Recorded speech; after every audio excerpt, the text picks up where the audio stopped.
So I've been thinking a lot about poverty.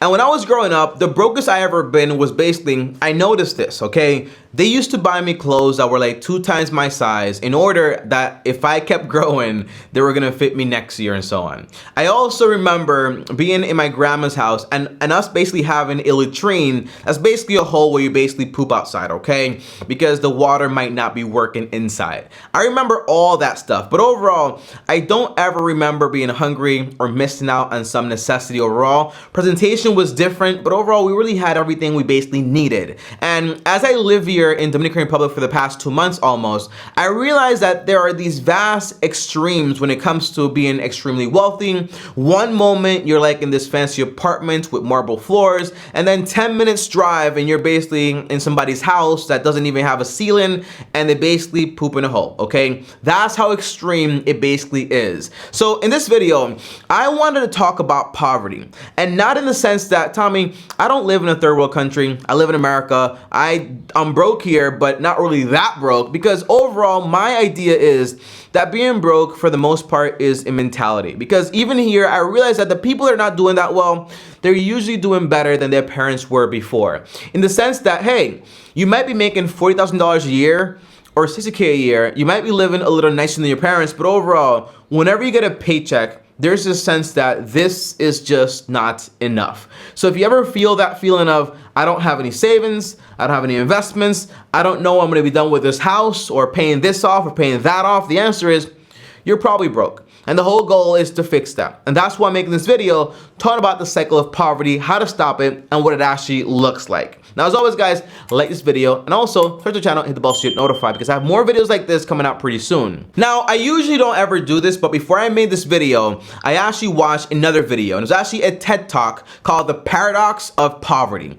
And it talks about welfare and being on welfare.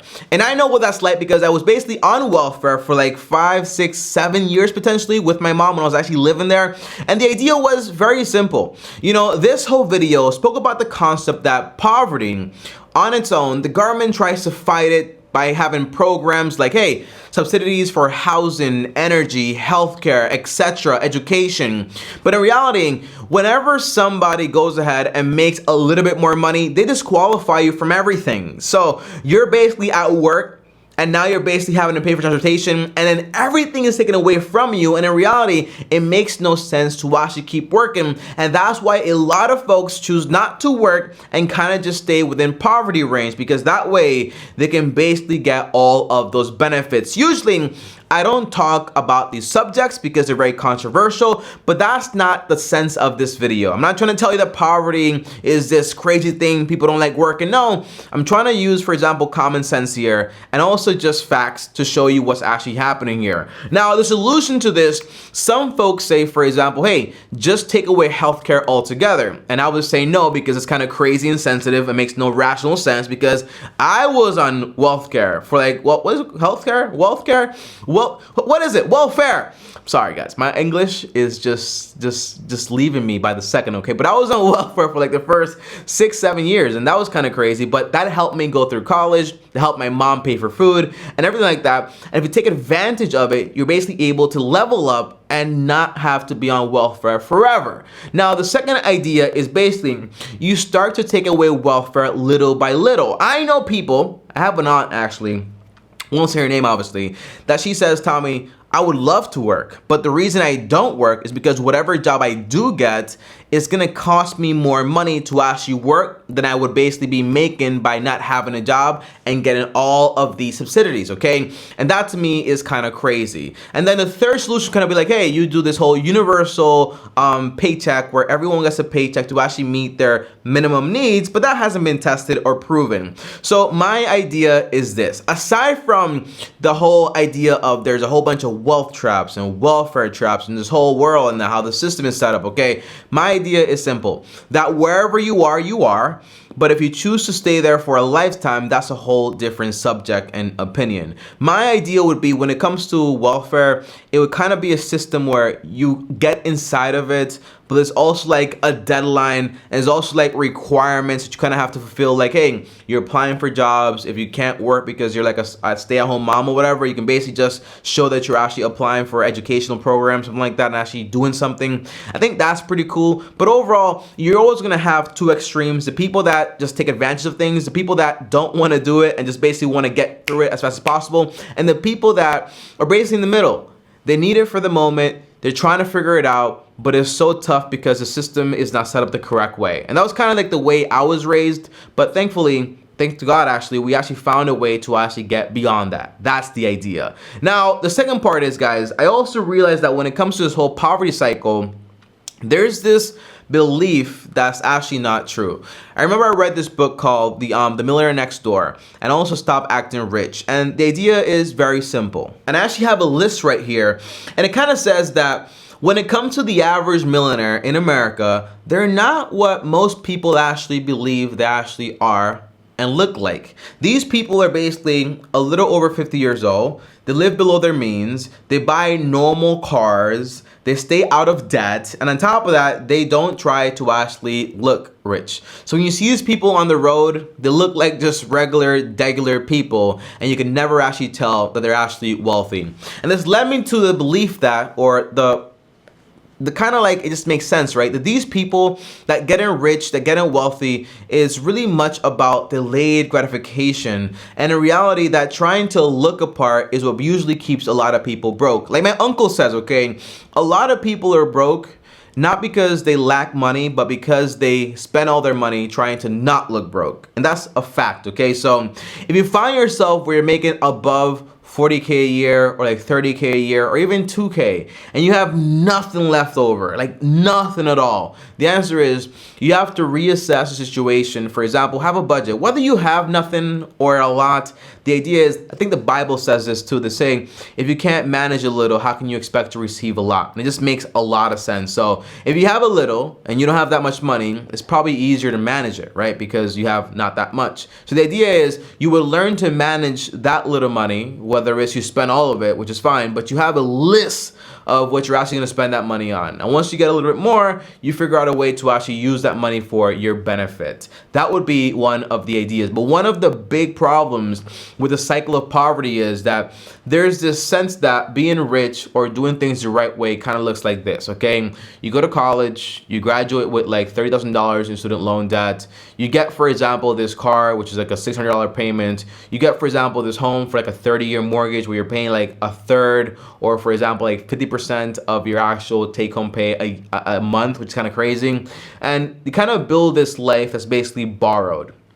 You get everything you want as fast as possible, you can basically qualify for, and all of a sudden you get this massive income of like 60K, but it kind of feels like it's just not enough. And that's why I say, when it comes to not poverty in a sense, but when it comes to being broke, it's really much in mindset. Because a lot of people do a lot with 30K, but some people can't do a lot with even 100K or 200K. Because there's always something out there to grab all your income and basically spend it and make you go paycheck to paycheck, no matter how much money you actually make. So overall, guys, the last part is this. In the end, when it comes to being broke, when it comes to being in poverty, when it comes to all these things, success is in the person that's disciplined enough to actually delay gratification. They're the person that's basically able to do a lot more with the money they make, that they're able to basically live below their means. And you know, my pastor always says it. He says, for example, Tommy, when it comes to being successful in life, you have to learn to swim against the tide. And I want to show you guys an example. Like, imagine, for example, if everyone is doing the exact same thing. Because remember, only about 3% of people out there actually achieve financial freedom. So it's very hard to do, okay? So imagine if you have everyone on this planet in this river, and you're basically just going along down the river. And you know, I remember this quote too that kind of says, the only fish that swims with the flow are the dead ones. The ones that swim against the flow, against the current, are basically the fish that are strong and healthy and alive, which is kind of cool. But overall, I want you to picture this river, just for a second here. Picture a river, and you picture the entire world's population in there. and you picture yourself, for example, right in the middle of it. And what's the easiest thing to do? To go against the flow or to go with the flow? Obviously, if everyone's going down the river, it will be a lot more easier for you to go down the river. But if you try to, for example, you ever been in a concert or, for example, in an event where there's a lot of people and everyone's coming this way and you're trying to go that way, and it's so hard to actually do. You're like pushing and pulling and talking and grabbing and saying excuse me, and no one's letting you pass by. That's what it's like when it comes to trying to build financial freedom, right? Because you're going against what everybody's doing. You're going against going to college to get into a bunch of debt. You're going against buying a home way too early that you basically can't afford. You're going against using a credit card to basically go into a bunch of debt. You're going against all of these things that have become normal, but in a sense, kind of steal your wealth from you.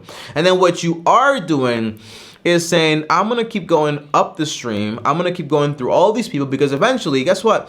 You're going to reach a point where you're gonna be walking very comfortably because all those people are going down, but you made it to the top. And when you're at the top, there are a very few amount of people there, and they're all going in the direction that you're basically going. So weird example, I know, but I want to give you guys some real actionable steps here. My idea of trying to break poverty, trying to break the cycle, and all this stuff, I think the best investment anyone out there can basically make is first in themselves. So I wouldn't say the way you break poverty is by grabbing your little income and then invest in it, and then 50 years later you can have a little bit more income. I think that sucks. I hate that idea. I really don't like it. I despise it. I think you're way better off just saying, hey, I'm in a position where if I can go to community college, I can basically cover my expenses and so on. So why wouldn't I want to go ahead and basically level up my skills to be able to earn more money and have, for example, a better time while I'm basically trying to break out of poverty? It's a lot easier to do that with, for example, like 60K a year or 40K a year than it is, for example, trying to figure out how to manage $24,000 when you have a kid or two kids or whatever, okay? So my idea is simple. There's 4 steps. First, you get out of debt. Easy stuff, which takes a very long time. Number 2 is you save up for emergencies. This gives you a foundation because although, yeah, you lose your job, you have, for example, like, hey, the government can kind of take care of you for a little bit, but overall, you don't want to rely on the kindness of strangers. And the third thing is, well, you start investing like 10-20% into your retirement fund because yourself, when you're a lot older, is going to thank you for that. And you're also trying to buy a home using the 33% rule on a 15-year mortgage. Look it up on YouTube because I have a full video on it with more information on it. But overall, you're trying to buy a home to actually own it, not just, for example, say, I have a home, but it's actually a trap because you have to pay for the next 30 years and it's like half your income. If you quit your job or you can't work anymore, you basically lose it, and that's not what you want. And if you're done paying off the home eventually and you're still investing money, you have a lifestyle that's a lot more easy to actually accomplish wealth. Now, I will add one last part to this video, and it's that I've also noticed something here. You know, living here for a little bit, I noticed people that, you remember that 9 in 10 people that are broke and their parents are broke, they end up broke? Well, there are those people that make it out. People that come from a broke family, not the best financial situation, but they kind of like get out of it. And it's not like kind of get out of it like, and all of a sudden like they're rich. No, like some people have, for example, like normal employment. They'll live a lot better. They're a lot better off. They become professionals, real estate agents. They get qualifications and so on. And they just basically live a lot better lifestyle.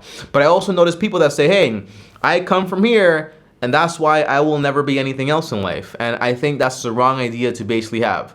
You know, wherever you are in this current situation, it might not be your fault. But if you stay there forever, it is your fault. And you're responsible, 100%, okay? That's the idea. Now, guys, as always, thanks for watching this video. Comment down below any questions. And let me know exactly, okay? When it comes to financial freedom, what's your goal? How much money do you think you need every single month to actually be financially free?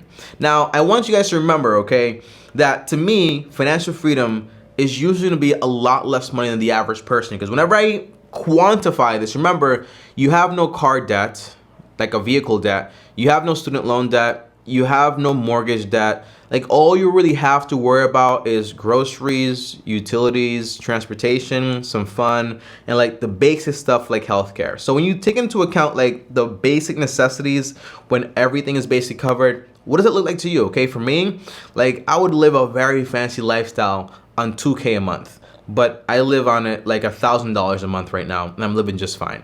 Okay, but comment down below, let me know. And as always, guys, like, subscribe, hit the bell so you're notified, and what else? I think that's it, okay? Long-term team officially out, and follow me on Instagram at TommyBryson. More videos here, and my face is here. Click subscribe, and as always, peace.